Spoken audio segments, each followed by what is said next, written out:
Hey Darren, thank you so much for your comment.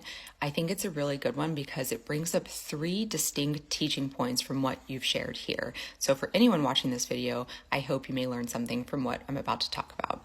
So the one thing I want to bring up first and foremost is that parasites have not been linked to the development of Crohn's.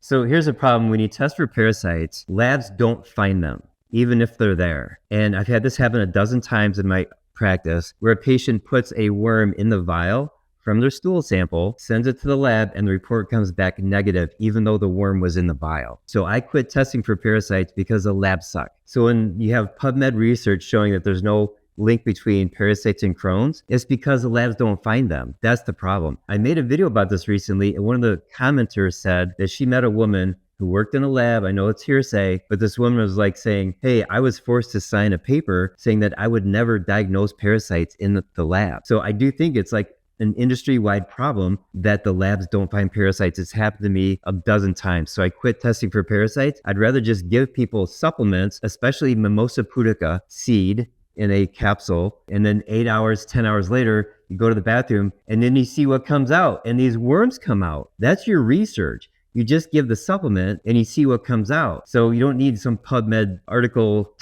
poorly testing for parasites or using some drugs. You just give the supplement. It's really inexpensive. It's super effective. And I've had parasites come out of my patients since 2007. The very first one, she pulled it out of her butt and she put it on the bathroom countertop and it started to crawl away. Luckily, most of the time the parasites are dead when they come out.